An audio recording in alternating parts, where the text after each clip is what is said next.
Oh, thank you very much for joining this director distraction this edition that we have a great honor to have our guest in the house. And but before that, as part of our custom, I would always like to go through this because we are on the land of Treaty One.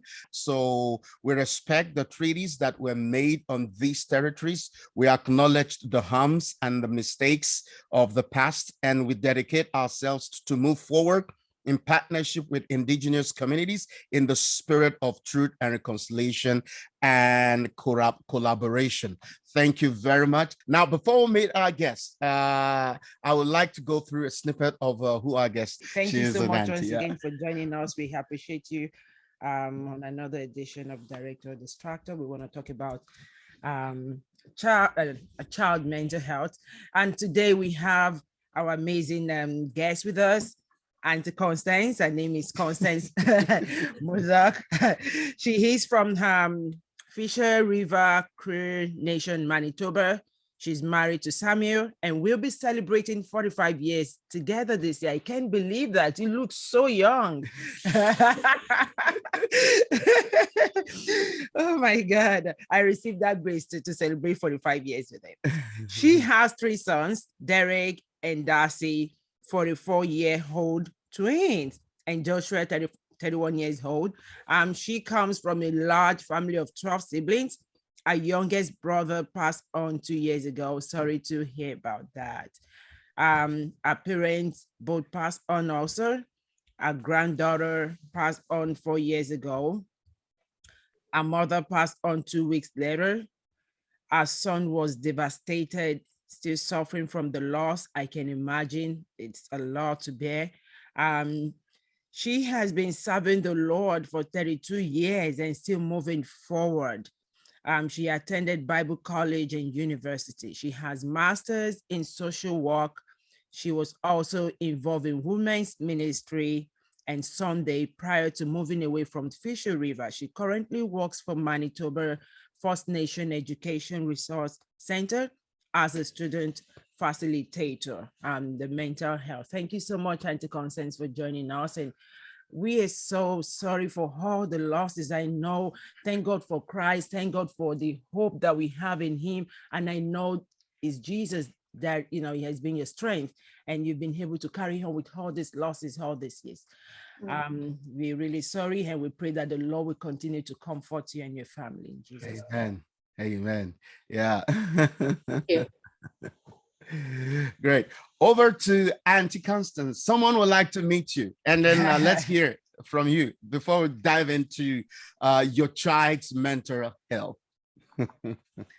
Okay, thank you for that introduction. I really appreciate this opportunity to be here and to present some of the knowledge that I have. I'm going to say that I don't have all the answers, but I always strive to get the answers. Is one of the things that I have to do in the profession that I do work in, that I am required to build and develop these resources so that I can help and work with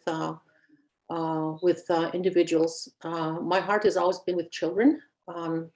Thus is why I'm a social worker. I do try my best to do what is best for them. And I always consider myself a voice for them, or an advocate or a liaison.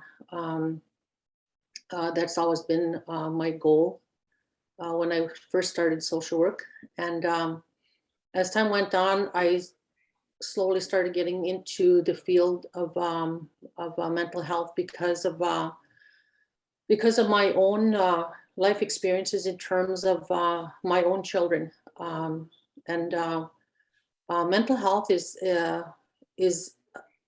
not really considered something that we talk about in the church level. It's something that is very rarely spoken of. But I think it's something now that we have to start talking about, because it is a real struggle for a lot of our children as young as 6 years old, attempting suicide, wanting not to live, having no hope, having they're just longing for something. And so they're just it's such a tender age for them to start thinking about stuff like this, and that kind of, it really grieves my heart because I hurt for them when I hear their stories. And so this is why I do what I do, is to try and help our children in the best capacity that I can. And when you talk about children's mental health, it's they hide it so well. Children hide it so well. They, we as individuals or adults, we consider our child going through being sad, but we really don't take into consideration the seriousness of that sadness, like the depth that could go to the point where we don't recognize it as depression. And in anxiety, it's seen as being withdrawn or sad or silent, but in reality, it's other things that we see in our children. Is it could be represented in rage or anger, because they don't know how to control that. They don't know how to respond to it, and they don't know how to handle it. So we misinterpret that as misbehavior. But in reality, they're dealing with depression. And the way that it was described to me, I guess I can use my, I did let my son know that I was going to use him as an example, but I'm not going to let you know which one. Okay. Out of respect to him. But he described it as walking in darkness. Like it was something that was so heavy that there was no way that he could comprehend that heaviness. It was so dark and so heavy that it was almost like he couldn't see. And so that's how he described it to me. And so there were times where I would have to, when he would go through they were called seasonal depression for him. So it wasn't like it was constant depression, but it was a seasonal thing. And it would always hit just before either early spring or just before Christmas. And so anyway, during those times, and he would go through those seasons of depression, he would phone me, and I felt so helpless as a parent, because I didn't know what to do. Like me being a social worker, me being trained in that capacity, I was unable to help him. But the only way that I could help him was to walk with him in that dark place. And so what I would do, sometimes he would keep me on the phone for like all night, from 12 o'clock in the night till 4 or 5 o'clock in the morning. I'll be on the phone with him, just talking to him, checking in with him. Okay, where are you at now? Oh, well, I'm in bed. I'm laying down, but I can't sleep. I said, okay. I said, well, maybe you should get dressed. I said, put your clothes on. I said, and the way I just said it to him was, let's go for a walk. It's just as if I was walking beside him. So I would walk, he would get dressed, and then he would go for a walk, and I would be talking to him. I said, so what are you seeing up there? How's the weather? Just kind of taking him, trying to distract him out of that thought of depression, because that's what it is, right? It's mind control. And people don't realize how strong our brain is. Like our brain is so powerful that it controls how we see things, how we perceive things, how we feel things, that it takes us to a point where, for example, my son took him to that dark place, and he had a hard time getting out of it because he was so focused on that dark, being in that present place. So during that time when I was walking with him, I said, okay, so what does that look like? If he was describing something to me, what he's seen, I said, oh yeah, what does that look like? Well, what do you think is happening there? And so finally, towards the end of the walk, he would say, well, I'm getting tired now. I said, I think I'm going to go home now. I said, okay. So, well, let's go home. I said, and we'll talk along the way. So we did that. And then by the time he got home, he says, oh, Mom, he says, I feel a lot better now. He says, I think I'm going to sleep. He says, I really feel tired now. And so I would pray with him, and then I would just leave. Then we would say our good night, our mornings, by the time that we got ended our conversation. And so by that time, we said our good nights, and then the next day, I went to work. I was just like so tired, like just beat emotionally and physically. So I went to work, and then I just prayed, and I said, Lord, I said, he's in your hands. I said, I can't control what's happening with him. I said, but I'm leaving him in your hands, because I have things that I have to do for this day. So I left it. Never heard from all day. Never heard from all night. And I kind of thought about him, but I didn't worry about him. I mean, it's kind of hard to describe, like when people say, well, don't you worry about them? I said, well, I think about them. I said, but I don't worry about them. Like, I can't really describe how I do that. But I just left him. I said, all I can say is he's in God's hands, and whatever happens, happens. I used to tell him that, he says, Mom, he says, why can't you be my therapist? And I said, I can't, my son. I said, it's unethical. I said, in the work that I do, I said, and the funny side of this was, I said, besides, I said, you don't listen to me anyway as a mother. And he says, yeah, that's true. And then, I told him, I just encouraged him. I said, find someone to talk to. I said, whether it's a friend, I said, if it's someone that you can trust with the information that you share with them, I said, and if you can't find a therapist, find someone who you can trust to talk to. And you see, he's an adult. So when you talk about our children, just encouraging them to talk to someone is very important. I have this this slideshow I was going to share with you, and it talks about. I can give you access to share. Just a moment. Yeah, you can share now. Let's see. Yeah, I was about to ask at the beginning. Yeah. Yeah, it's not too much, but it's enough, like, for someone to look at, because we're visual. Like, I'm a visual learner, so when I see something, I hold on to it, and then I revisit that every once in a while. So I just thought maybe I'll share some things. Yeah. Here. Yeah, feel free to share. Yeah, please.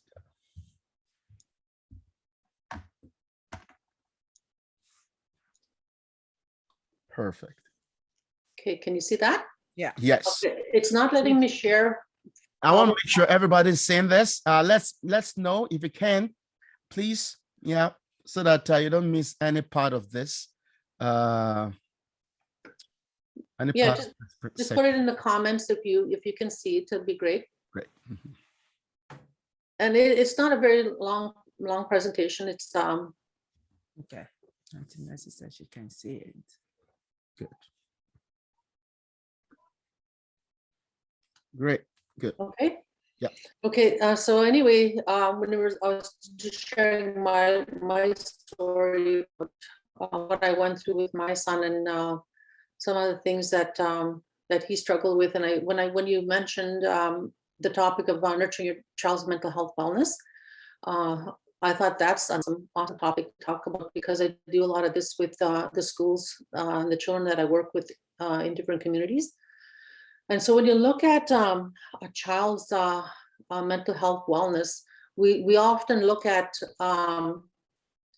the impacts of trauma on a child that creates a child to go into these mental health issues.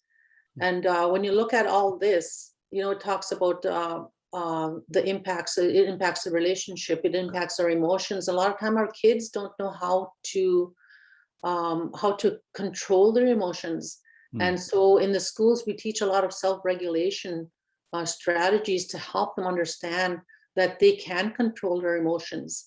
And that's very important for parents to understand it, because growing up, I used to hear elders and even my parents, they say, "Oh, you shouldn't feel like that, or you shouldn't cry, or you shouldn't be angry." But really, those are really important feelings that we need to recognize and acknowledge, and let our children feel those feelings. Allow them to feel, because what happens is, that's where they go into a lot of these anxiety and this depression. And it's very important for us to understand that as parents, let them feel what they feel. Let them call it what it is, acknowledge it. And a lot of times you see that in their physical health, like their health, like they can't sleep. Well, there's a reason why your kids can't sleep. Their thought process it's so overwhelming that they begin to have sleeping disorders, and then they begin to have eating disorders, because they don't know how to cope with these emotions that they're feeling. And a lot of these things they take it takes them a while before they understand what that means. And I had to explain all this to my sons. I said, okay, something happened to you. I said, you need to recognize what happened and how it impacts you. And so I actually went through a lot of these things with them just to make sure that he understood like what he needs to address. You know, if something happened to you, you need to address that, because if you don't address it, then it's going to continue to keep you captive in your thoughts and your thought process. You know, and I mean, there's a lot of biblical principles behind that, and we see that in Proverbs, right? About so that man thinks in his heart, so he is. So, you know, whatever you think about yourself, that's how you're going to see yourself according to the Word of God. And then also, you know, when we look at the behaviors of our children in the school, you know, sometimes they'll have a lot of kids they self-isolate themselves. They don't want to talk to anybody, and we consider them, oh, they're just shy, or, you know, they don't like hanging out with people. But really, maybe they're feeling depressed. We don't know. Like, there's different levels of depression, and everybody, it doesn't matter who it is, will often feel that little slight feeling of depression, no matter what level it is at. It comes and goes for people, and people who have that ability to manage or self-control, they can take control of that and not let it get out of control. And see, whereas my son didn't have that ability because he let it go for so long, that it's got him in that place where it's now seasonal. So he's learning to recognize his triggers. He's learning to recognize what he needs to do to bring himself out of that place. And so when you think about that, the impacts, and then when we look at the resiliency of our children, even adults, like we're very resilient in terms of how we deal with crisis. Even when you think about a lot of this residential school effects, and you know, the day school, and the types of punishment children went through growing up. Even in myself, like I think about how I was impacted by the day school, and then I look at myself today. I thought, okay, you know, I'm resilient. Like, look where I am now. Like, we have that ability to bounce back from whatever it is that we're struggling with. And you know, there's different types of resiliency. We look at the emotional, the physical, and then also the community of how we can respond as a team to overcome these difficulties that we face in life. And then you could find, I left this website on here. You can look at this as part of understanding what resiliency is and how we can overcome difficulties in different capacities. And then realizing that resiliency it's not a fixed trait. Like, it's flexible, you know, it's adaptable, and we can persevere as long as we can tap in to help others change thoughts and behaviors. And we can do that by talking to them and helping them see that, you know, well, if this happened, well, this could also happen, making them see that there's going to be a good that's going to come out of it, however that may look to them as an individual. So we're all unique in how we handle that resiliency, because we have different personalities, different traits, and we have to recognize that also in our children. Because I have 3 sons, every one of them has a different personality, so they're going to adapt differently, and they're going to be flexible differently in how they deal with issues because of their personalities. Whereas I guess I can give you an example of my youngest son. His personality is just total opposite of his brothers. Like, they're just like night and day. So if you put him in a corner, to him, he just shrugs his shoulders. Oh, well, whatever, you know, I can do it this way. Whereas the other ones, they just like really just snowballs, and they're busy fighting and kicking and trying to get out of that little corner. Whereas my other son just kind of just like, oh, shrugs his shoulders and walks away. Whereas the other ones will stay there and stay stuck. You know what I mean? So there's that ability for each person, each child has every, depending on their personality, can distribute or see that resiliency in a different aspect. And then just talking about the 7 C's of resiliency, we talk, this Dr. Ken Ginsberg talks about how, I want to share this little scripture here down here. He talks about learning that competence, confidence, connection, character, contribution, coping, and control is how he says that we can build that inner strength and utilize those outside resources regardless of our age. So it doesn't matter how old you are or how young you are. We can learn how to do this, but we need to develop it in our children so that they would learn to be resilient when that time comes, if they ever get stuck in a situation. When it comes to like they deal with a lot of things in school, right? Like bullying, for example, it really beats down on their self-esteem. And when it's been going on for so long, it leads them into a state of depression because they kind of lose their self-worth because of that. So by teaching them to be confident in who they are and to develop their character, and letting them know that you be the bigger person, you walk away with your head held high, giving them that motivation, that self-talk to be able to be who they are. And I have the scripture down here, Proverbs 2:23 says, be careful how you think, because your life is shaped by those thoughts. And so just thinking about that, today is a good day, to redefine yourself, reposition yourself, and start thinking about good thoughts. And those good thoughts begin with that relationship with God. And I think that's what took me through a lot of the things that I experienced, not only growing up, but going through things with my sons. Be able to overcome those things that he had to endure. And then letting him know that that he can do this. You're a smart kid. You're a good problem solver. I know you can do this. Just trying to motivate him and encourage him to think outside of that dark place where he was at. And and as parents, we need to start talking to our children like that. Giving them that ability to cope and to take control of the situations that they may be experiencing, because a lot of times our children go through a lot in the school system and out in the community that we're unaware of as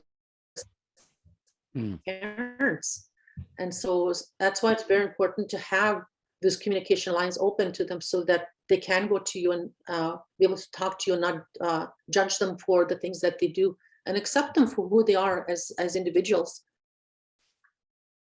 And then there's another one, doctor says, he believes that resiliency can be defined in the 5 terms of these 5 principles: is gratitude, being thankful, having a heart of thanksgiving, being compassionate, and being accepting, and giving them meaning, teaching them to forgive.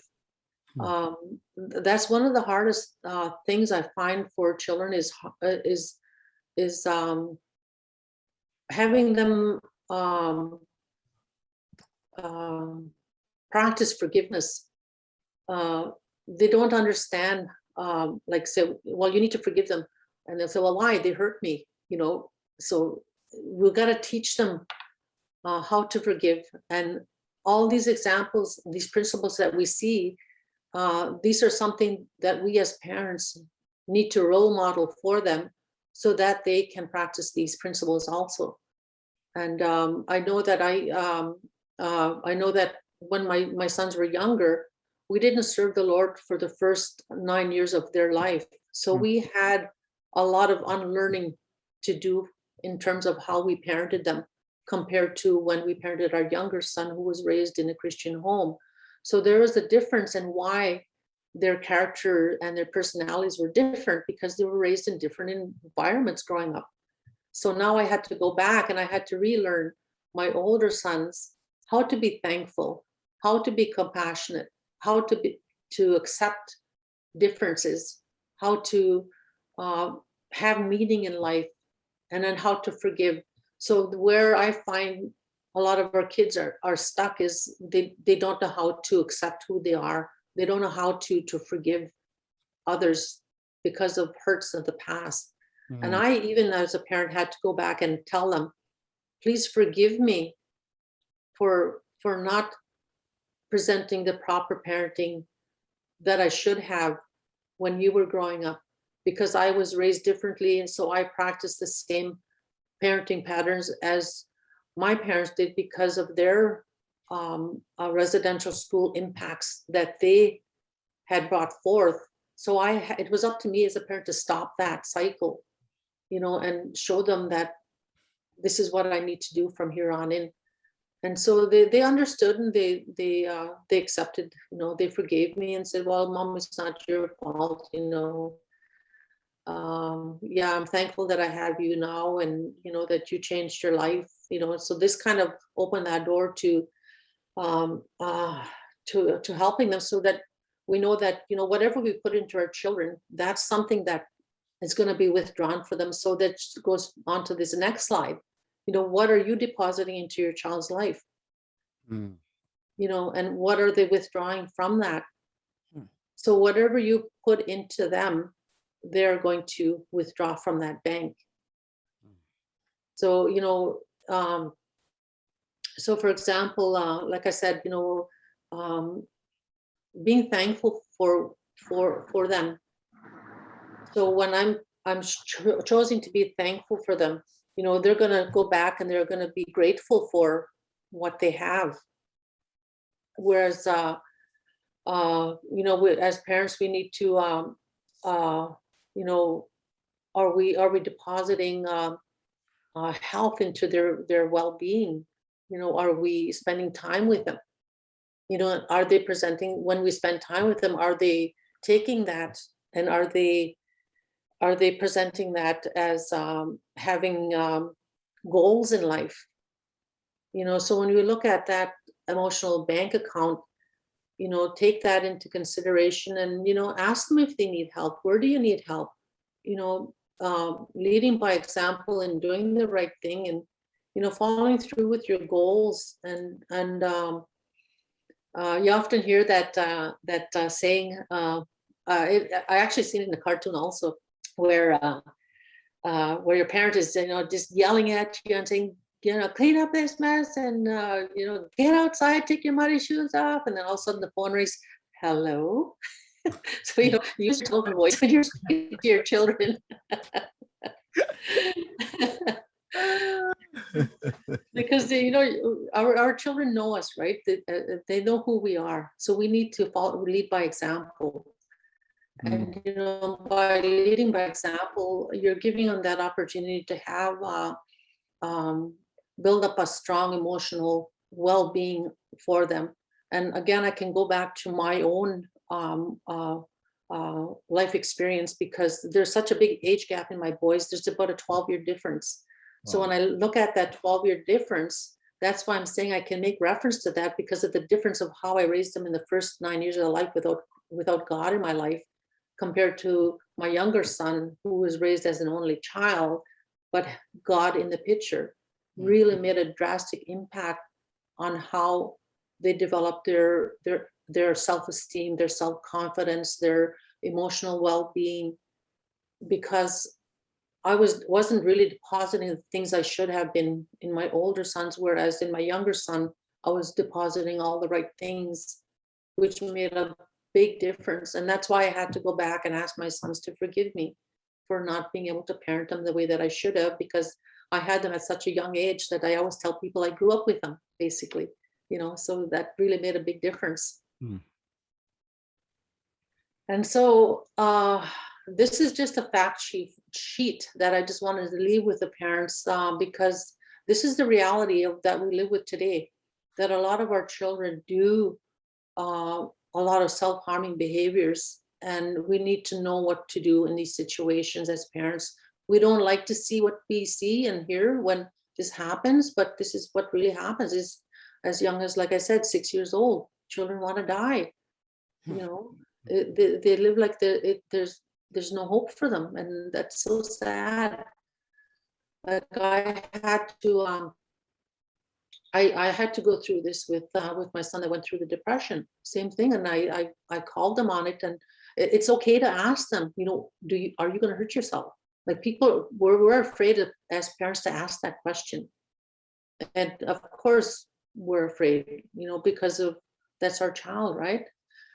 But I did have to talk him and ask him, okay, um, he did a self-harming injury, and then what happened was I just happened to be there, and I caught it in time, and I called 911, and went through the whole process, taking him get assessed and such, and so they kept him for a few days, and I after I gave him his space and left him alone for a bit, and went back and I talked to him and I asked him, I said, son, I said, would you have gotten help? I said, if I wasn't there to push you.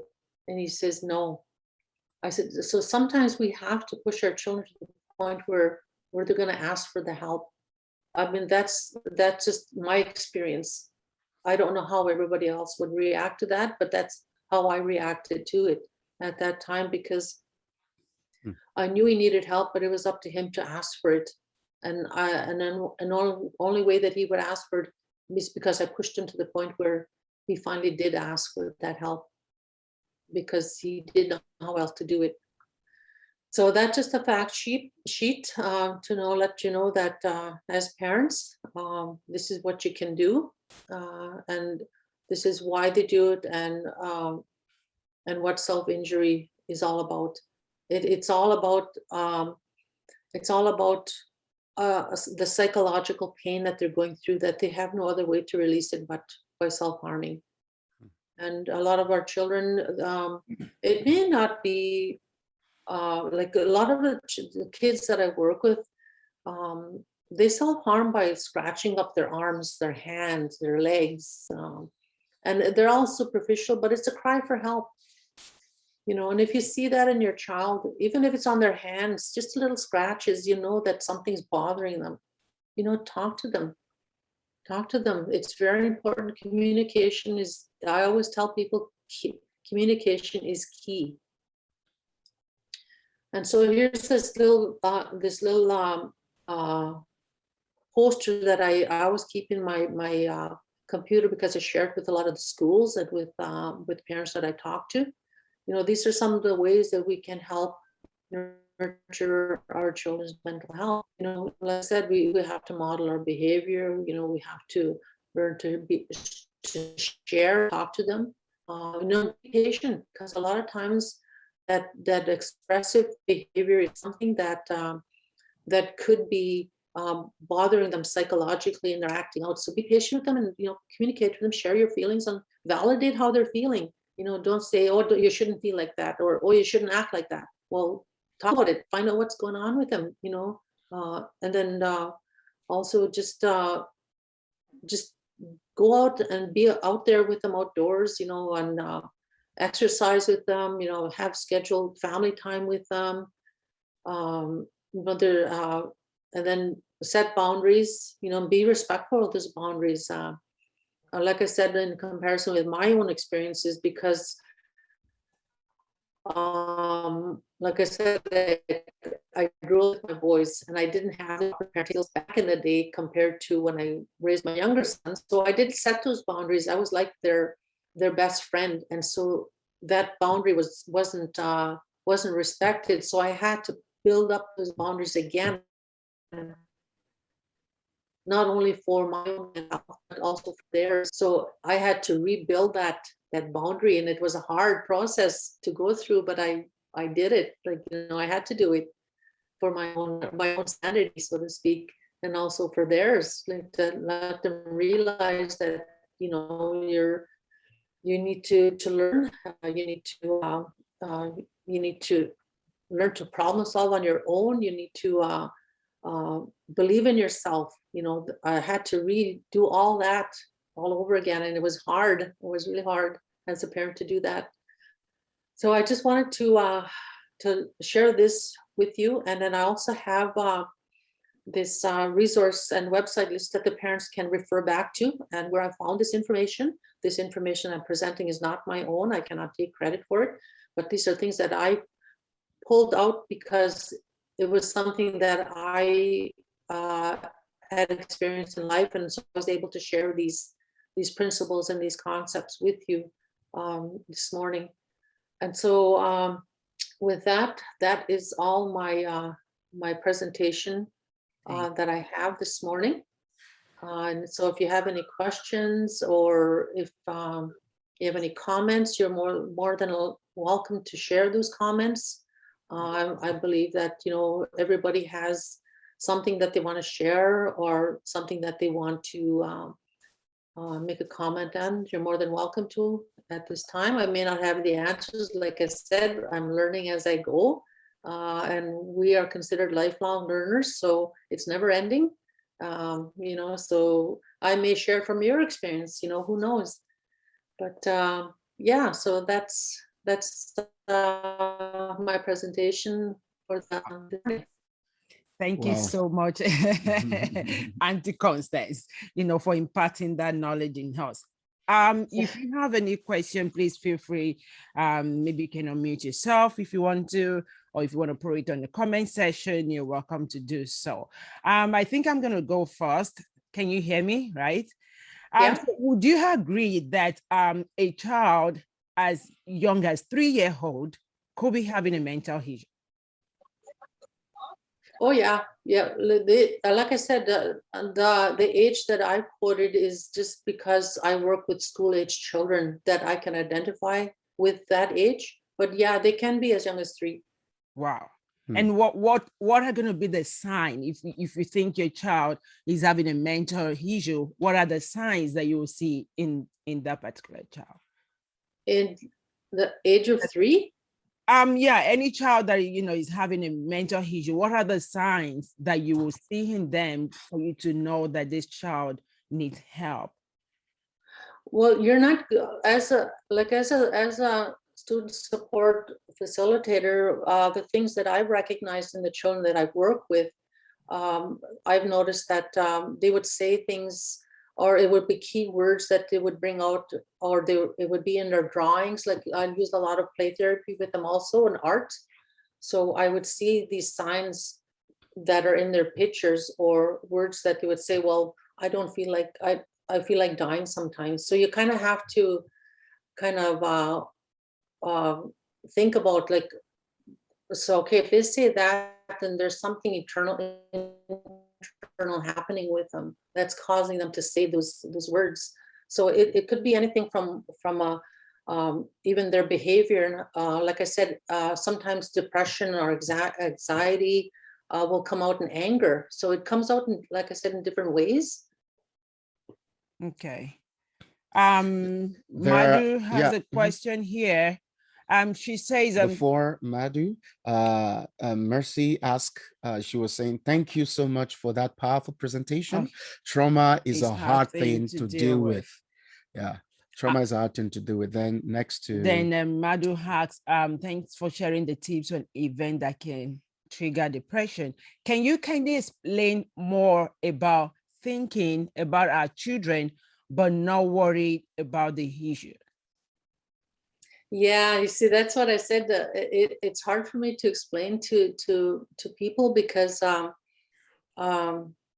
see, I'm a Bible-based thinker, because I go based on the Word of God. It says not to worry, right?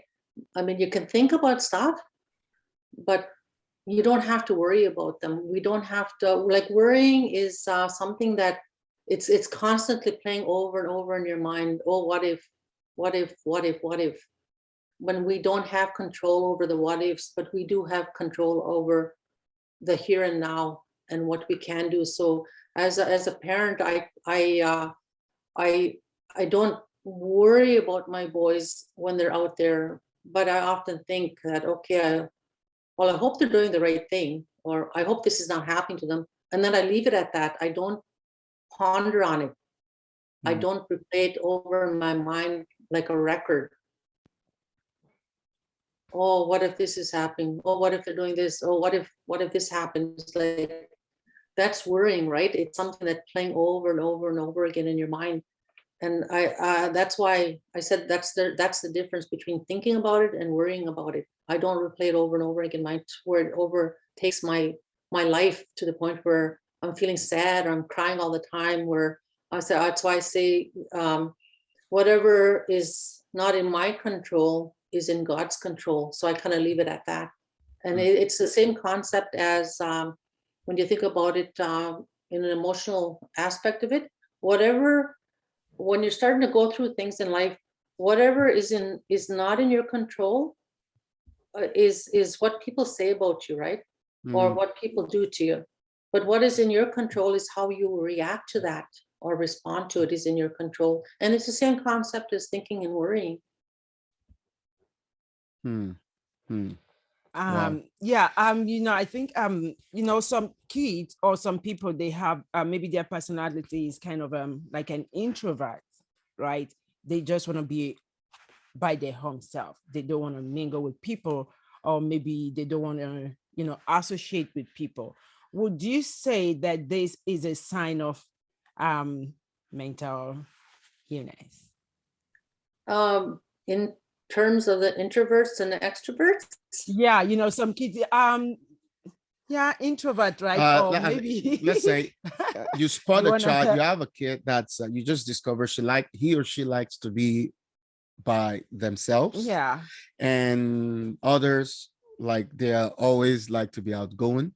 So would you consider that as a sign of mental a trait of a mental illness? You know what? That's a good example, because there is one situation where we experienced this one student who was very very quiet, wouldn't talk in class, wouldn't always had his hood up, wouldn't look at anybody, and right away the school had labeled him, oh, he's got some mental health issues, we need to get him assessed, he needs a psychological assessment, he doesn't talk to anybody. But you know what? This child was really smart, did the work, but just will not interact with anybody. So when you dig further and you do your assessment, you meet with the parents, talk with the friends, the people that he's actually associated with, and then you find out that there's nothing wrong with this child. He's just an introvert. He likes his space. He gets along well with his siblings at home, with people. He talks at home. He interacts with them. So that's where we have to really make sure that we do our observation and our assessments and not mislabel these children as having mental health issues. Because an example again is my youngest son. He's an introvert. He doesn't talk to people. Like, he'll talk to you, but you have to initiate the talking. But he's a very well-spoken young man, and he can engage and communicate. But he would rather be by himself, and his girlfriend is exactly the same way. They'd rather be by themselves. They don't go out of their way to be in a social gathering. But if they're invited, they'll go. So we have to be careful how we look at the children that we work with and not mislabel them. Thank you for sharing that. Another question that I have is, assuming a letter was sent from school about your kid, like maybe a girl or boy, that she's always too loud, he is always too loud, and then stating that that needs to be corrected. How would you advise a parent to handle that? Well, first of all, I wouldn't advise them.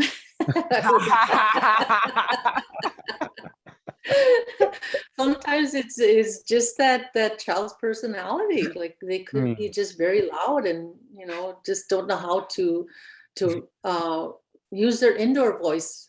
Maybe that's their environment that they were bought in. Like, we don't know, right, until we actually know their whole home environment and how they were raised and how they were modeled, that behavior is modeled, and maybe just how they talk in the home. We know that we can't, like I said, um, misinterpret or put a label on them or judge them until we find out exactly their personality, their character, their home environment, and how they communicate in the home, that sort of thing. Like I've like, for example, again, I can use my boys for an example. I have the older boys, the like I said, they're night and day. Like they're extroverts. Like, oh my gosh, they'll go, like, they'll just socialize like you wouldn't believe, and they wouldn't keep quiet, and they were always a note sent home from school. Oh, he was doing this. Oh, they were talking class. Oh, they wouldn't settle down, but that's who they were. And I used to have to remind them, you guys, this is school. This is where you're supposed to learn. Like, you got to tone it down a little bit, talk during recess or talk on the bus, but don't talk in class. Like, so for them, that note was sent home to me, so I know when I slept. It wasn't like something that I did wrong totally. It's just that that's who they were as an individual. They were very, very extroverted, like they still are today. Thank you for sharing that. Yeah. What do you think might cause little kids to kind of go into depression or have mental issues? Well, you know what? It all goes back down to what happened to them. It's not why they're doing it, it's what happened to them. And we need to start looking at that in that aspect. It's whenever there's trauma, it's not why, it's what. So whenever a child, you're noticing something different about it, and okay, you know what, something happened to this kid, we need to find out what happened. So that's the avenue that I take when I work with the students that are sent to me with identified anxiety or feeling sad, or they're crying all the time. So when they're sent to me, that's what I usually go based on, is okay, what happened to them. But I don't come right out and ask them, but I go about it in a roundabout way so that it all comes out eventually. And so that's where we need to recognize that as parents. If you notice a sudden or drastic change in their what you see as their normal personality, and all of a sudden there's a drastic shift in how they present themselves, that's when you need to start communicating with them and ask them, okay, can you tell me what happened? You know your child, so you're gonna recognize it right away. So it's not about the why, it's about the what when these things happen. Yeah, a thought that I have, maybe this is the last one for me. So I know most parents will say, well, I can't go apologize. I can't go say sorry to my son. No, back in those days now. But you mentioned that you had to do that to your first son. But how would you encourage parents to take this bold step? Discovering that they've made a mistake in parenting, and then now the child is probably 12, 13, 14, 15, and you discover that you've actually not done a good job parenting. How would you encourage a parent to take this bold step? Well, before I did that, I had to reevaluate myself as an individual and look at myself and how I was raised and how I did things when I started learning about what the proper, I wouldn't say proper, but the role modeling behavior that should have been there for them in the beginning. Like, I had to reassess myself. I had to reevaluate where I was and what I needed to do differently. Like I said, for my own sanity, because as a parent, when sometimes we feel guilty, but we shouldn't be we shouldn't be pushed by guilt, but we should be pushed by our own self-evaluation of how we can do things differently so that we can feel better about moving forward in that relationship with them. So it took a lot of reevaluating on my part and looking at myself. And that's one of the hardest things as a parent to do, is to look at yourself, because who wants to look at their mistakes, right? Who wants to look at their their faults and their weaknesses and say, I was wrong. Because it takes a lot of courage to step up and say I was wrong. And so it took a lot of courage for me to do that and say, I'm sorry, I apologize. I wasn't a very good parent. Would you please forgive me? And during that time, it was like a release for me. It was almost like a weight had lifted off, and now I could be not only a friend now that they're older, but looking back on it, I was able to be a parent and say no. Because if you don't have that relationship, you're not going to say no. You're going to always give in to them all the time when we're not teaching them those boundaries by saying no. So that's where it took me to a different direction when I stepped up to the plate and apologized for not parenting the way that I should have, and said sorry to them. So it really made a difference in our relationship as we move forward. And they learned to recognize that and to respect that I put these boundaries back up for us and for them. Yeah. Wow. Yeah. So what kind of advice would you give us parents, everyone that is on this platform? Maybe you're a parent, or one day you're going to be a parent. So what kind of advice would you give us when it comes to our children's mental health, or our children generally, not only mental health? Well, it's like I said, just be open with them, communicate with them, spend time with them whenever possible. And if you don't make that time, they're going to fall on the wayside. So make that time and spend it with them. Do activities with them. Listen. Don't always talk to them, but listen. Sometimes as parents, we want to talk too much. So I had to learn that. I had to learn to listen. I had to learn to zip it up and just listen. And just being there for them, and just trusting them to make the right decisions. And then when they do something wrong, don't judge them for it, but help them understand that you make a mistake, then make it right, but don't do it again. And I always told my for example, another one is I was told when my son would say, I'm sorry. And then this was before I put these boundaries in place, and he would do it again, and he'll say, oh, I'm sorry. And I said, you know what? I said, I'm getting tired of hearing sorry, sorry, sorry. I said, do you really understand what sorry means? And he would kind of look at me and he says, I don't know. And then I said, sorry means that if you say sorry, it means that you don't do it again.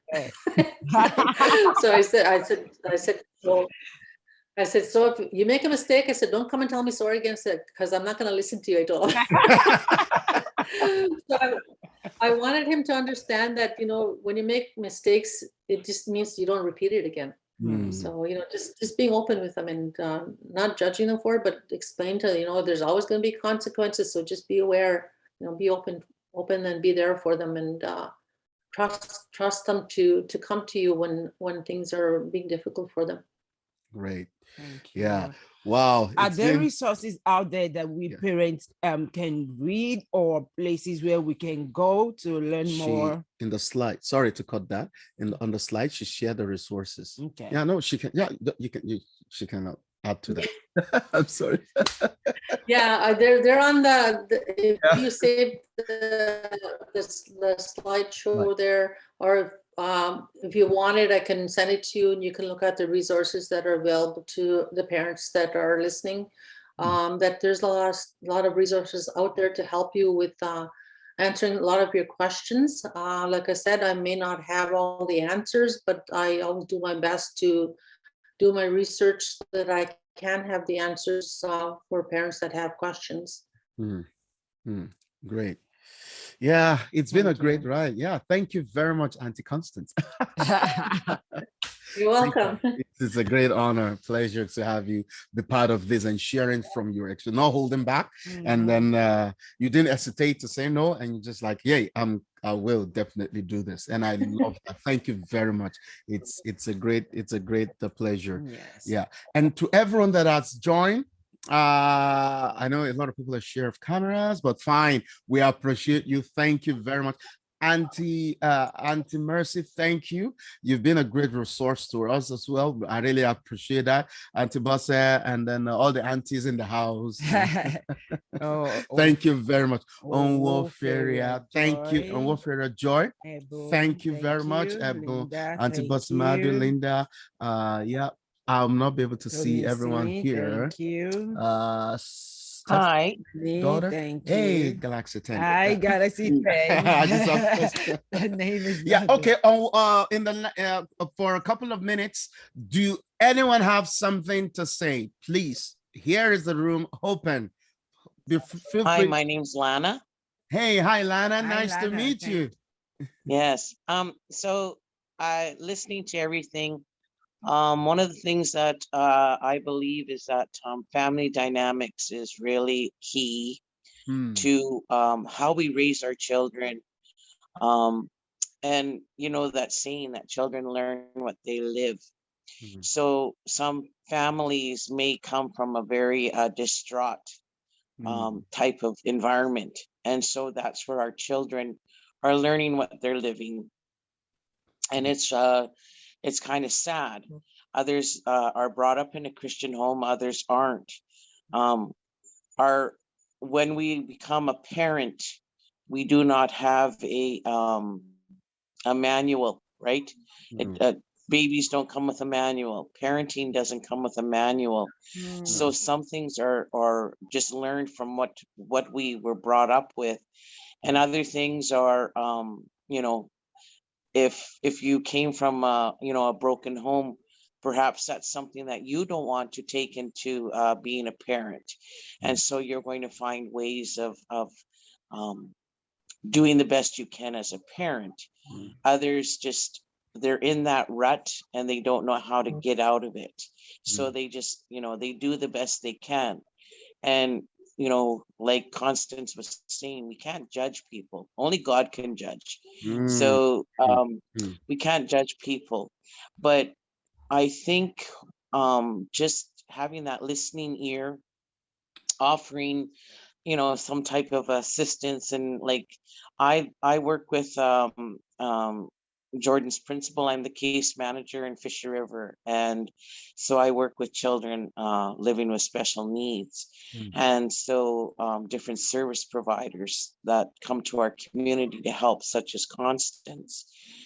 And I just got a message from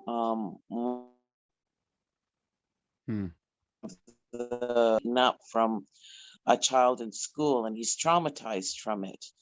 And like she said, what can I do to help him? So I will definitely be looking at something to help them understand it. I had asked if because the little boy didn't retaliate in any way, it was his the child that harmed him, it was his older brother that said to do that to him.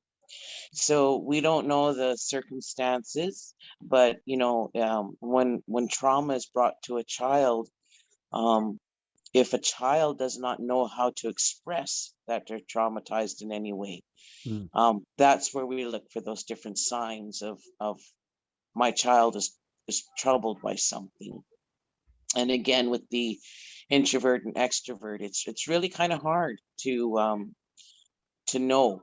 But I just feel that we just need to do the best we can for anyone that's helping a family, or if you see that, or if it's a friend of yours, or it's in your own family. Like, I have sisters and brothers. I come from a large family. I have lots of nieces and nephews. And sometimes, like even my own grown-up children, they don't want to talk to mom. They'd rather talk to someone else. And that's okay. you know, as long as they find someone that they can feel confident in talking to, find a confidant, and share and get that help, it's great. But as a parent, I've always said, like, I can be your best friend. And, you Mm. know, I'm, as a mom, in order for me to help, you need to talk to me. But again, with the family dynamics, some children aren't given that opportunity to talk, right? They're told to be quiet. Mm. Um, so, you know, I think, I think that's where we have to take in a lot of what we learn. Mm. And you know, I just I think, like, I just happened to come over this on Facebook, so I said I'm going to join this. Oh, So great. I'm Wow. glad I did. And yeah, thank you, Constance, for what you do with in Fisher River. And you know, just having this opportunity to speak, and allowing people to share. And I definitely would love a copy as well of your notes, Constance, so I can get you my email address. But thank you very much for allowing me to speak, and Yeah. all the best to everybody, and have a super day. Thank you very much. Really Thank appreciate that, you. Lana. How can you help a parent, or what would you share to a parent that's in that shoe of, oh, my daughter, my girl don't want to share anything with me, but rather prefer to share it with someone else?